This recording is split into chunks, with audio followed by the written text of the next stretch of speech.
Hey, good evening, people. Very cold, rainy, and foggy, afternoon and evening in Dhaka, Bangladesh. Because of the weather, it's just romantic, so beautiful. It's reminding us of a little bit of winter, but not really. But yeah, it's a little bit cool, chill day, and I'm really happy that I got a big haul today. Not big, yes, sort of big, because I usually buy fragrances in one. Today I got three. All right. So what today I'm gonna do is I'm gonna do three short videos, very short videos, three initial impressions, because I have three fragrances here from Armaf House. I told you yesterday I'm gonna get two. I got three today, and these are all fantastic fragrances. Like with time, my love for Armaf is just I'm in love with them, right? So why I'm doing three short videos? It's because it's gonna take a little bit time and it's gonna get messed up, and people actually don't want to see all reviews in one. So just maybe interest in one or two, so they can see like initial thoughts for each of them. So I'm gonna do back to back three short videos. All right. So the first one it's gonna be, I think I'll go with this one. Which one I'm gonna go with? Let's go with this. This is Armaf Derby Clubhouse. All right. Here you go, the box, right?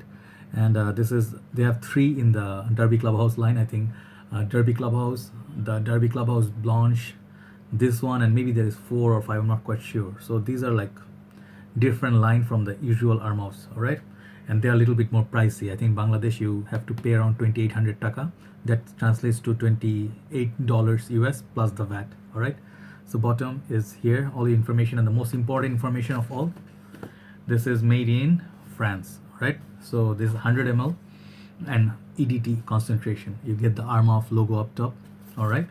And the sterling perfumes, very nice, sort of like a stitching sort of a feel here, right? So yeah, kind of nice sturdy box, all right? So the bottle of this is absolutely, I would say, mind-blowing, all right? Because the bottle gives me feel of a lot of things. I'll show you the bottle here. Doesn't look like one of these very classy sort of whiskey bottles that you got, you know. Very beautiful presentation. It has a very nice cap. This cap reminds me of Polo Green, the vintage version, right?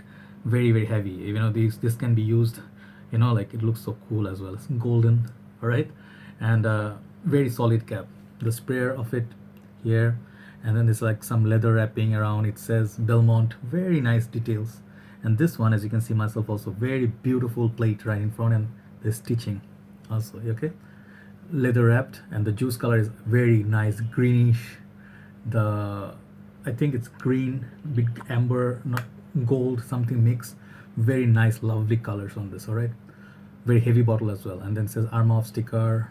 Back is a little bit frosted. So for the presentation on this, I'm not gonna be like stingy. This is gonna be very good. Solid mark for me. It's 8.5 out of 10. All right, I love this bottle. All right, so this fragrance. Okay, before I start, I just tell you one other thing. You guys must think like I'm gone crazy or nuts that someone even suggested change your channel name to Joy Armaf Amin. I think Joy Armin Armaf something yo, something cool. Like something like there's a DJ Armin. I think, yeah, he's a very popular DJ, right? So yeah, just one thing I'll tell you in the beginning before I go initial impression on this is that, see guys, Armaf, few things are really good about them. First of all, they are very affordable still, even though, see, some of the lines are a little bit more pricey than the usual, and their prices are going a little high. Their prices are very affordable. With one price, like price of one designer bottle of Versace or Bulgari, I'm not saying those brands are bad, but they're super pricey. You sometimes have to pay 8,000, 9,000, 10,000 taka, for which you can get 4, maybe 5 bottles of Armaf sometimes. So you end up getting more perfumes, 100 ml juice, 90 ml, whatever. That's second. Third thing is they do very good copies, guys. I'm not gonna say this is like true or universal. I'll be honest with you. I'm not sponsored by Armaf.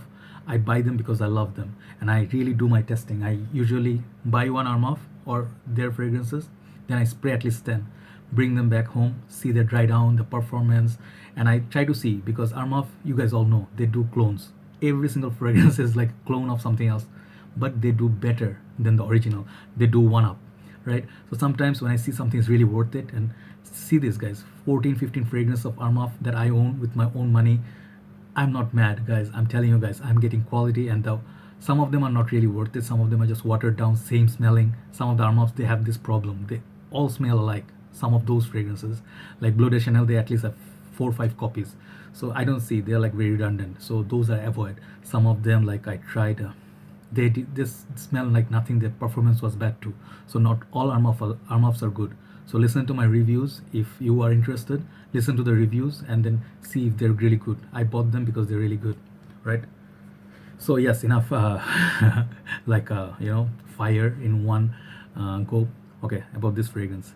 So I was originally like interested in Derby Clubhouse, the original one. Okay, that one actually is, I think I was falling for the fact that Dan Norton said it was a clone of Bois de Portugal from Creed, and I really respect his notes. He said that's his most favorite Creed fragrance. So just out of respect, my friend, I thought I was gonna get that. But when I smelled it, I didn't think they made a very good copy of it, even though I didn't smell the original. But the smell like didn't last that long, not that complex. So I went for this one. This is a copy of Terre d'Hermes.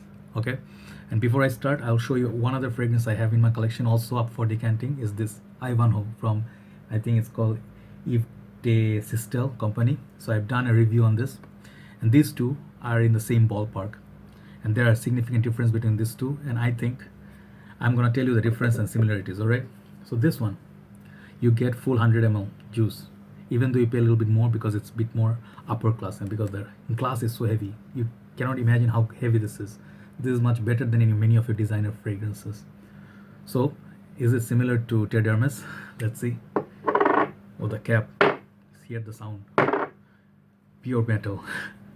Spray on this, let's see how it is. It sprays really nicely. All right, this hand actually I have this fragrance, so I'm spraying it just to see the dry down. Oh, this is said to be a copy of Terre d'Hermes, the EDP parfum version. Yes, is it similar to that? I mean, Terre d'Hermes EDP, it's like 8,000 taka in Bangladesh. This stuff, 2,800 taka. See the price difference, quality difference. There is difference, guys. Okay, the original Terre d'Hermes, I'm telling you the difference. The perfume version of Terre d'Hermes is much more smoother, much more bright. Even though it's a dirty orange, this is also dirty orange, but that one is a bit more classy. It's like a bit more smoother. This little bit harsh. Okay, opening, but you don't get the alcohol blast that you get from many other Armafs. So yes, you get that dirty peel of orange, earthy orange, and it's really dirty. You can, it's dry, it's a lot of rainfall and vetiver mixed with it. It's a very not a sweet, like crowd pleaser sort of a scent, right?